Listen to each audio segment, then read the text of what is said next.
Alright, for this next exercise, you want to go on a bike and do some light bike movement. This is just cardio to help you get warmed up before you start stretching your rehab exercise. You don't want to exceed 5 minutes on this machine, so you just keep it very light. So cardio, before you want to do any of your other exercises or stretches, you're going to want to warm up the body.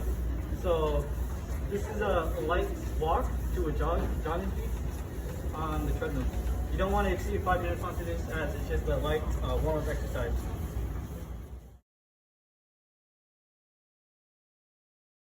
What I'm going to be doing is the standing calf stretch.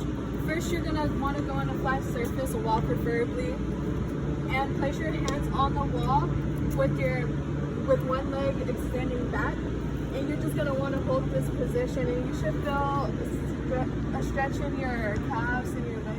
Okay, so today I'm going to be showing the towel stretch. Either with a towel or elastic band, you're going to want to go down and sit with your legs out in front of you straight. And with the towel or the rubber band, you're going to want to place the band near the heel, slightly above the heel, and make sure this is even. And you're going to want to pull, but make sure you keep your hands near your knees. And you're just going to want to pull back a little. You're going to feel a little tension or like stretch in your calves, but it's a great way to help with your ankles and your calves and all your leg muscles. Okay, so today we're going to be doing the clock stretch. The clock stretch is basically, act as if there's a clock around you. And the first thing you're going to want to do is put out your leg into flexion. And then with that leg, you're going to want to go around your imaginary clock. So 1, 2, 3, 4, and so on.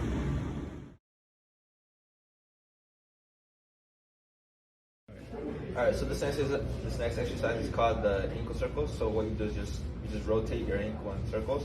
Make sure you do this three sets of 10 reps on each ankle, and this will improve your ankle eversion and inversion. So this exercise is called the calf raises. So you can do this supported or unsupported. So what you do is that on your both legs, you just raise up. And so what this will improve with is the ankle extension. It's a really good exercise, and if you want to make it a little bit harder once you're up to it, you can also do it with one leg, but I would recommend not doing that. This next exercise is called a single leg balance. So you do the supported, where you put your hand on the wall, and then you just raise one leg, and then once you feel like you're stable, you could let go of the wall, and then you just try to do this on each leg. You should do this for about 3 sets of 30 seconds each time. Alright, so this exercise is called alphabet tracing. So what you do is trace each letter of the alphabet 3 times. And then what this will improve with is the flexion in your ankle. That's it.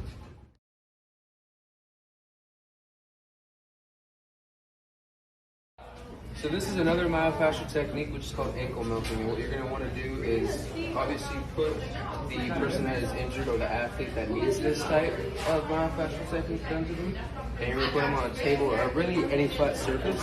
And what you're going to do is you're going to get your hand and you're just going to pull down or press down and just push all this edema, which is swelling, down to the knee part, which will relieve stress and pain from the ankle part, which will increase the range of motion and just make them all around better. Okay, so this is another myofascial technique you can do, which is called the foam roller. So as you can see, he's about to use his hands and he's going to do a forward motion, which will then just roll right underneath his calves. So we relieve stress, pain, as well as a little bit of swelling around the upper part of the ankle. So one of your myofascial techniques you can do is the roller, or you can even use just a regular small ball that you're able to put underneath your foot. And right, as you can see, the person or patient that is injured is going to roll back and forth for about 4 minutes. What this will do is it'll increase your range of motion and balance, as well as relieve stress and pain.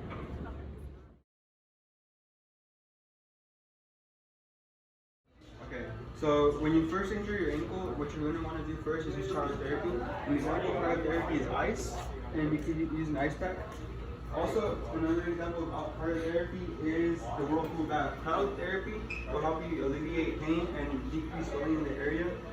And after 3 days, if the swelling does go down, you're going to use a heat pack. And a heat pack